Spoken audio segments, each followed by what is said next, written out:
कहानी शुरू करने से पहले एक इम्पोर्टेंट बात। आप पहले मेरे चैनल को सब्सक्राइब कर ले और मेरी लिखी हुई पहले की कहानियाँ पढ़ने के लिए इस वीडियो का डिस्क्रिप्शन देखें। वहाँ आपको लिंक मिल जाएगा।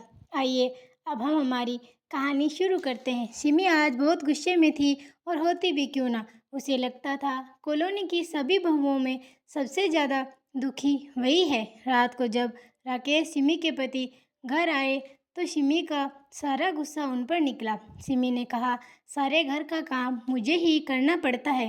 अब सामने वाले पड़ोसी वर्मा अंकल जी की बेटे की बहू को देखो, वे तो कभी नहीं निकलती बाहर। उसे तो कभी भी बाहर जाते हुए भी नहीं देखा है मैंने। और एक मैं हूँ जो दिन भर घर के कामों से स्कूटी लेकर मार्केट में घूमती रहती हूँ और आकर फिर घर का काम करो, खाना बनाओ और तो और बच्चों की सारी जिम्मेदारी भी मेरे ऊपर है। आपसे तो इतना भी नहीं होता कि बच्चों को स्कूल का होमवर्क ही करा दूं।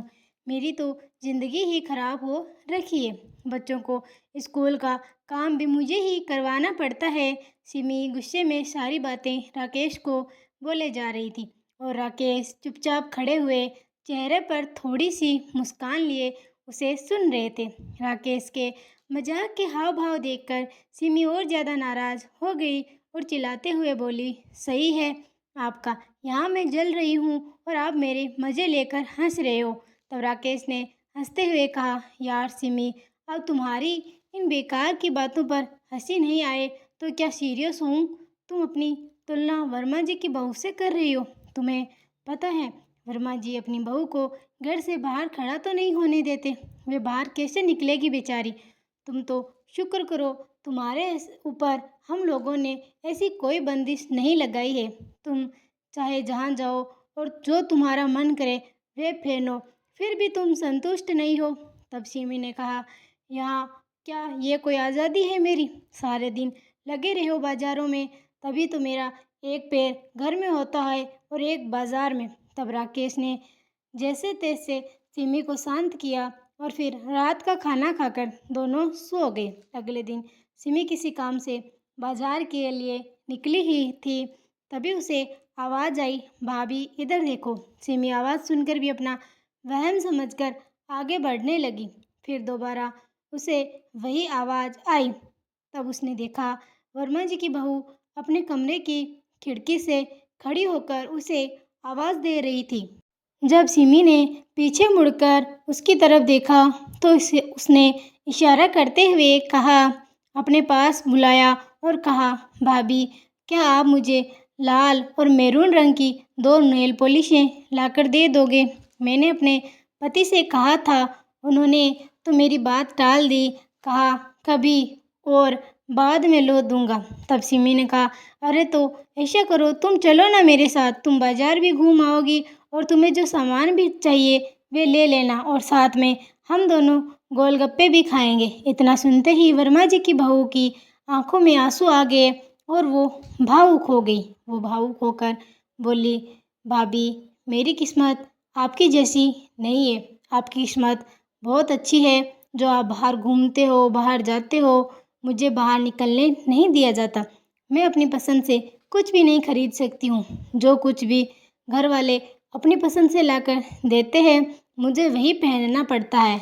आज के ज़माने में भी मेरी सास मुझे घर से बाहर जाने नहीं देती और ना ही पड़ोस में किसी से बात करने देती है। आपसे भी मैं बात छुपकर ही कर रही हूँ अभी। तभी पीछे से आवाज़ आई, बहू, और वह अपनी अधूरी बातों को बिना पूरे करे ही अंदर चली गई। और उसके जाने के बाद सिमी यह सोचने पर मजबूर हो गई कि किस्मत किसकी ख़राब निकली, मेरी, कि मुझे अपने घर और बाहर दोनों का काम संभालना पड़ता है, या वर्मा जी की बहू की जो अपने घर के बाहर भी खड़ी नहीं हो सकती। सिमी सोचने लगी कि मैं तो हमेशा यही सोचती थी कि वर्मा जी की बहू के तो ऐसे मज़े ही मज़े हैं, उसे घर पर बैठे बिठे बिलाए हर सामान मिल जाता है। पर आज वे अपनी किस्मत को सराह रही थी, क्योंकि चाहे काम के बहाने ही वे घर से बाहर निकल तो सकती थी। सिमी पर ऐसी कोई भी बंदिशें राकेश ने शुरू से ही नहीं लगाई थी। वो अपने मन का जो चाहे वो कर सकती थी। जिससे चाहे उससे बात कर सकती है, अपनी पसंद का कुछ भी खरीद सकती थी।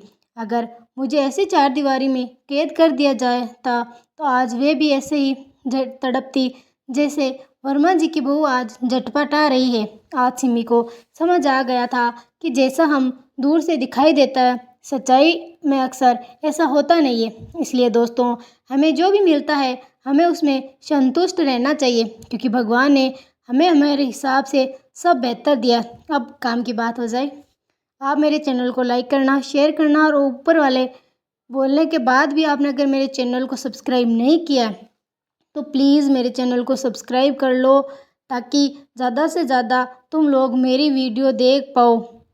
चलो, तब तक के लिए बाय। मिलते हैं कल एक नई स्टोरी के साथ।